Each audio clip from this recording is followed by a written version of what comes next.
सब खुश थे मगर सिर्फ शहरों से, क्योंकि उसके जैसे कई थे वहाँ छोटे शहरों से।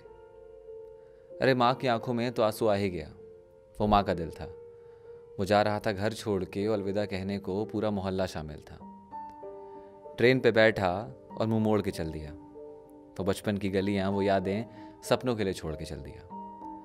हाँ, पापा की खास हिदायत थी कि बेटा मन लगा के पढ़ना। उस आईआईटी की एक सीट पे अभी भी है लाखों से लड़ना। मगर खुद की ख्वाहिशों में तो कुछ और ही था वो। लेकिन करता भी क्या, वो पिता के सपने पूरे करने का दौर भी था वो। फिर क्या पहुंचा वो भी उस अनजानों की भीड़ में, और शुरू एक नया सफरनामा हो गया, जहां सपने उसे दूसरों के संभालने थे और इस चक्कर में उससे अजनबी सारा ज़माना हो गया। सब लड़ते गए, आगे बढ़ते गए। सब लड़ते गए, आगे बढ़ते गए, मगर उसके साथ तो बस दिलासे रह गए। नापाक की उसने कोशिशें सबके साथ चलने की, कभी ना रुकने की, मगर इन सब के नतीजे तो बस तमाशे रह गए।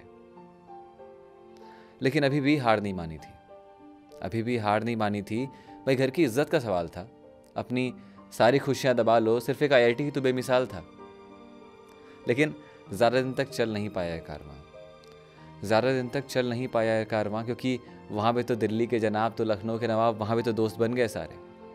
वहाँ भी दोस्त बन गए, और फिर mini militia, counter strike, PUBG पे कुछ ऐसा ध्यान गया कि सारे के सारे ठोस इरादे बस वहीं थम गए। घड़ी की सुई बढ़ती जा रही थी और वो अपने रास्ते चुनता जा रहा था।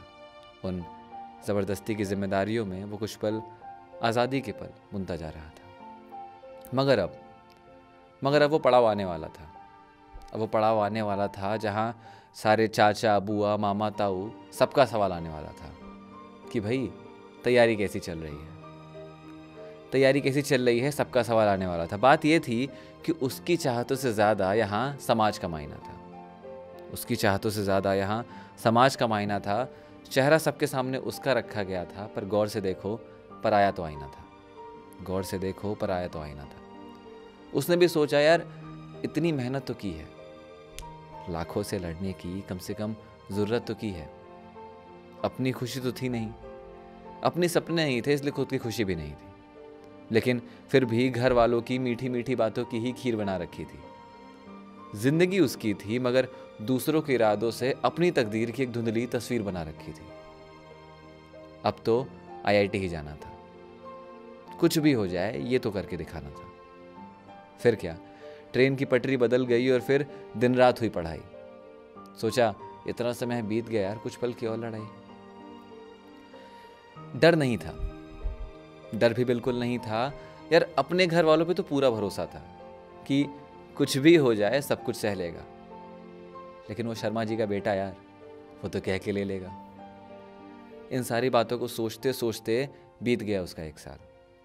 आने वाला था वो परीक्षा का दिन, और बुरा था उसका हाल। खैर, आ ही गया वो दिन जिसका सबको इंतज़ार था, और फिर सारे सपने टूट गए। पराए तो पराए थे यार उससे, आज तो उससे अपने भी रूठ गए। उसके मन में कई सवाल थे, कुछ अच्छे कुछ बुरे ख्याल थे।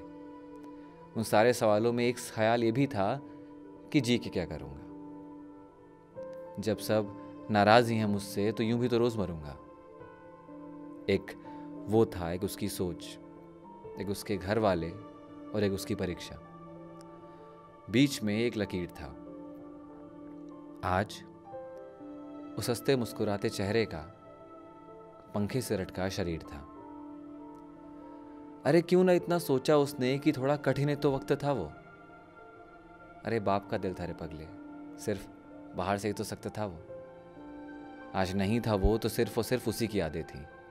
हर महफिल, घर, मोहल्ले, सिर्फ और सिर्फ उसी की बातें थी। जो उसने किया वो गलत किया। कोई और रास्ता अपनाया जा सकता था। इतनी बड़ी जिंदगी की छोटी सी गलती थी यार, कोई और कदम भी तो उठाया जा सकता था। अगर कभी मन में सवाल आए ना, कभी मन में कुछ सवाल आए, ऐसा कुछ ख्याल आए, तो मेरी एक बात याद रखना। जो अगली लाइन कहने जा रहा हूं, जरा इस लम्हे को दिल से साथ रखना। और बात यह है कि इतनी भी क्या जल्दी है खुद को कुर्बान करने की। अभी तो वक्त भी जमा है। इतनी भी क्या जल्दी है खुद को कुर्बान करने की, अभी तो वक्त भी जमा है। क्यों जान लेना अपनी बंद कमरों में जब जीने को सारा जहां है। क्यों जान लेना अपनी बंद कमरों में जब जीने को सारा जहां है।